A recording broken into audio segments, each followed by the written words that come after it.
I'm Bruce Bennett, film critic for The Spectrum.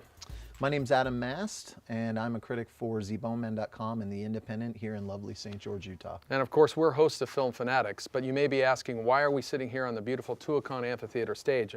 Are you wondering if Adam is going to bust into a song or dance? Maybe. We Just hope maybe. not, but tell them why we're here. Don't worry. We are here for the inaugural kickoff of DOCUTAH. So I guess the first thing we want to talk about is documentaries, and I'm sure people are wondering why documentaries. Yep. For me personally, for whatever reason, documentary is a really kind of a dirty word in terms of, you know, commercial movies. For whatever reason, people don't want to go. And Michael Moore is one of the few filmmakers who's actually had commercial success.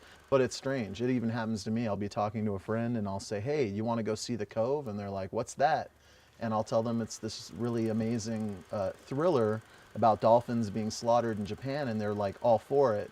And when I tell them it's a documentary, they're kind of like, well, you know, I don't want to see that. Let's go see A lot of people rather Transformers instead. Or they want to be entertained as opposed to educated. Right, and that's the thing. You can be. Yeah, a absolutely. documentary can entertain and enlighten just as strongly as a narrative film. And we're hoping that DOCUTAH is maybe going to set the stage for that. There's no better opportunity to become convinced of the power of documentaries than DOCUTAH.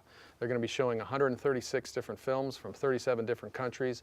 They'll actually have 40 student-produced documentaries, which is exciting. And for those of you who are interested in learning a little bit behind the scenes about how to make a film, how to produce a documentary, there's going to be seminars and workshops geared specifically towards those types of topics. Yeah, aren't you doing a seminar over there? I should, on how to be a great film Well, critic. I'll be sure to attend so you can teach me. You a need thing to or two. attend. That'd be amazing. I'll be there. Why don't you tell us a little bit about the details about when everything starts? The festival begins Thursday, September 16th, and it kicks off with a really amazing documentary called Forgiveness, which is slated to air on PBS later this year. It's actually a 4-hour piece. They're going to break it up into 2 pieces. The first half will be shown here, and it's sort of a dissertation on forgiveness in the political and personal realm, and it's actually going to be screening here at this lovely venue.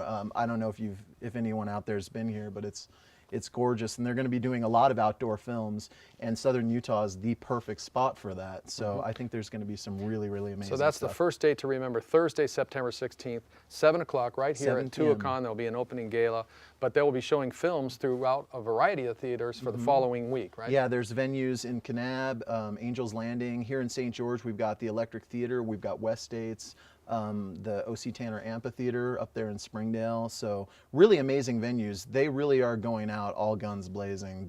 They're starting out big, and I think that's really smart. I mean, after all, Sundance didn't start off as this great big thing. It was this small little thing, and it grew and it grew and it grew. And I think Phil Tuckett and the creative team at DOCUTAH, that's kind of what they're going for. But, you know, this is the first year, and it really is about the movies, and there really is some amazing stuff playing. Awesome. And when we come back, Adam and I are going to talk about several of our favorite documentaries. Welcome back to Film Fanatics. Again, I'm Adam Mast, and this handsome gentleman next to me is Bruce Thank you. Bennett. Thank you. No problem. I give credit where credit is due. Anyway, we're here talking about DOCUTAH, and we thought it'd be fun to kind of give you, the audience, a little insight into some of our favorite documentaries, and we're going to go age before beauty. So I'm going to go ahead and let Bruce start us off here. Well, my love affair with documentaries started a long, long time ago, and I was actually a senior in high school in Mrs. Krantz advanced writing class, and I kept writing about sports, and she said, Bruce, write about something else. What else do you like? And I said, well, I like movies. And she said, well, go to the theater and see a movie and write about it. And that was many years ago, and I saw the film Animals Are Beautiful People. Yeah. And I can say I got a B+. So that's where it all started out. And who knew that many years later I'd be writing film essays. I got to ask, let me stop you. Can Sure. you clarify, can you tell us what year that was, please? What year? I refuse. But you were probably not born yet, Adam. Probably not. Okay. Well, tell us about a couple of documentaries. You know, I have so many favorite films. I think arguably the best documentarian out there working today is Errol Morris, and he's made several films.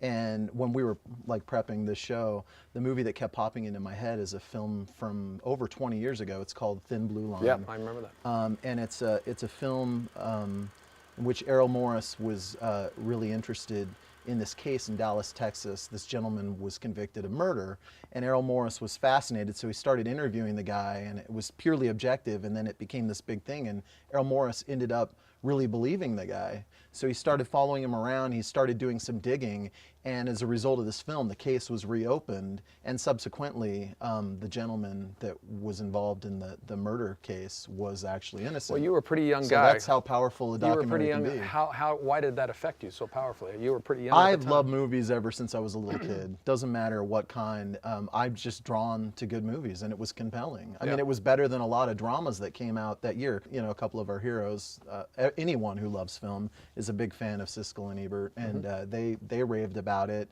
And at the time, you know, documentaries, there was nothing. You couldn't find anything out there. And I don't even think I saw it in a theater. I think I actually had to wait for video. I remember being really excited about seeing it. But yeah, it's an amazing film. And now documentaries are some of my favorite movies. Absolutely. A couple of years ago, a documentary came out called Young at Heart. And you probably Excellent. remember this one, Yeah, Adam. great movie. Where a guy takes a bunch of octogenarians and teaches them how to sing and perform rock and roll. In layman's terms, senior citizens. Yeah, for or the people viewers out over there. 80. And it was life-affirming and inspiring at the same time. Yeah, it was a great movie, totally uplifting. I absolutely loved it. Another musical-based documentary that we both really liked, and I'm not going to play the bias card because I'm from Utah. I don't care where you're from. New York Doll, Greg Whiteley's film about Arthur Killer Kane. He was a bassist for a 70s band, and he sort of disappeared into obscurity for several years, and then turned up. He became a devout member of the Mormon Church. But you know, I'm not LDS. That's totally irrelevant. But the only reason I bring it up is I don't think you need to belong to any one church to appreciate what the power of that movie. And where the movie goes, it's serendipitous. Where it goes, there's no way those filmmakers could have known that it was going to go there. And it's just such an excellent movie. Well, one of the things that's so great about documentaries is that their objective is not to reach a specific target market. They're made because the filmmakers are passionate about what they do, and that passion comes through. Right. And so we can't say enough about documentaries. Now, when we come back at them, we're going to talk a little bit more about DOCUTAH, give you a few more specifics about why this is one of the most important events this year here in southern Utah.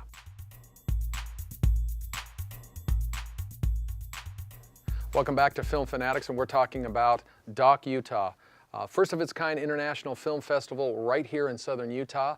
And we should mention a very unique aspect of DOCUTAH, Adam, is that it's a collaboration with Dixie State College. So in addition to all the great films and all the great filmmakers, we want to give thanks to Dixie State College for all their support. But talk a little bit about DOCUTAH, some more of the specifics. You know, there's a lot of great films. We talked a little bit about Forgiveness, which is the opening night film.